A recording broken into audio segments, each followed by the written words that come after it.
Congress is now negotiating on monthly recurring stimulus payments, and this could mean stimulus relief checks every month for everybody that's eligible. That's the good news.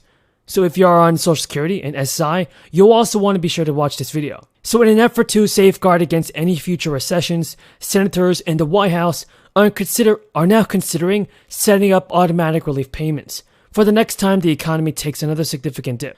The Economic Security Project has already talked with 50 staff members from the Senate Finance Committee that's on automatic stabilizers. This would mean that the automatic stabilizers would be tied to the state of the economy. The organization also had conversations with Joe Biden's administration, and he's hopeful that the measure will be included in the final draft of the bill.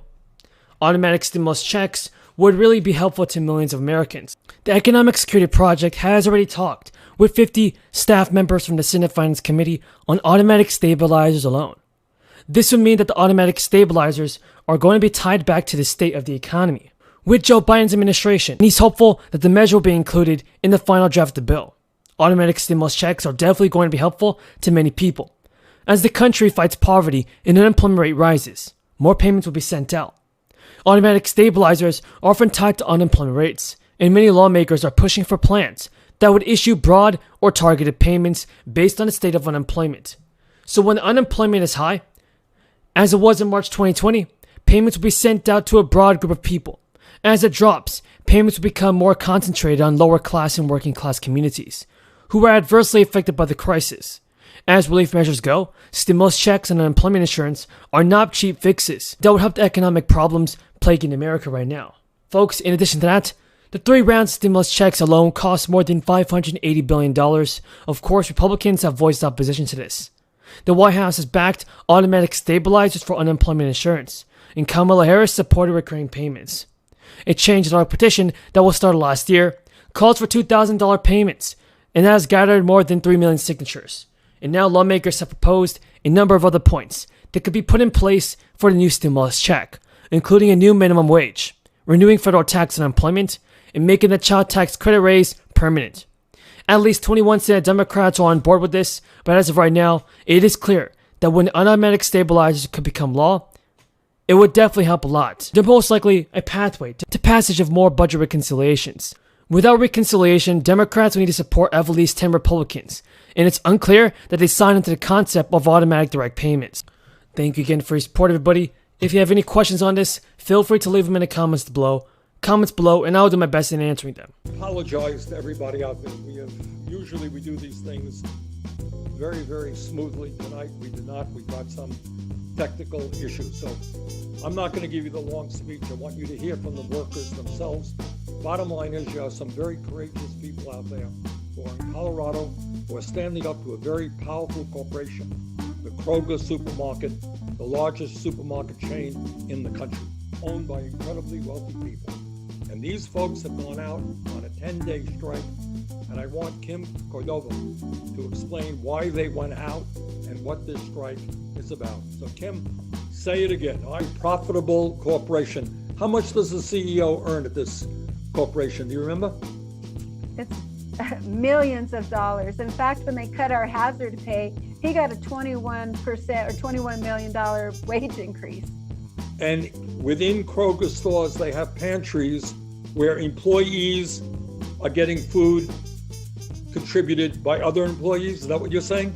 Yeah. Place and actually work and actually make a difference and bring the company back to the table to listen to our concerns. It's just a wonderful experience. I hope that this, encourages more places to unionize when they see what the power of a union can do when you do stand together and fight for your rights. I think there's a tremendous resurgence of that in our country, and I think we need more of it. Andres, any thoughts? No, just thank you to the community, to the state of Colorado and all the people that didn't cross the picket line. I know all of them also work and had to shop somewhere else, and I know that it's not great almost anywhere right now. So whenever they get the chance to stand up for themselves, I can't wait to pay it forward. Well, let me just, in a sense, recapitulate what all of you have said. And that is, we are living in a very difficult moment. in American history. This COVID has wreaked havoc on everybody's lives. So many people have gotten sick, people have died, people have not been able to go to work, kids have not been able to go to school, grandparents have not been able to see their grandchildren. It has been a horrible, horrible time. But what is happening is, I think all of you have indicated, is that in the midst of all of this, working people have said, you know what? We are human beings. We're entitled to be treated with respect and dignity, especially when we're putting our lives out on the line. When all over this country, not just in grocery stores, but in public transportation, in healthcare, people are dying because they are contracting COVID on their jobs. And I think what you're seeing, and all of you have made this point, is that people are saying enough is enough. And we're seeing people taking on enormously powerful corporations. You're taking on a big-time operation, right? A multi-billion-dollar corporation with unlimited resources. And as I understand it, Kim just said they came to you with a disgraceful initial offer, an insulting offer. And workers said, thanks, but no thanks. They went out on strike for 10 days. People in Colorado said, you know what, we're going to stand with the workers. We're not going to go into that grocery store. And maybe the company got the message and came back with a lot better contract. And what you're doing, and what other striking workers, we're dealing, as I mentioned earlier, with women who are on strike in Los Angeles, coal miners who are on strike in Alabama, workers in specialty metal in West Virginia, same thing. People taking on powerful special interests, companies that have billions of dollars in assets. And they're standing up and they are fighting back with incredible courage. And we're seeing that all over this country. So I want to thank all of you for being an inspiration for working people all across this country. And I think all of you have said, if and when you win this strike, people are going to say, you know what?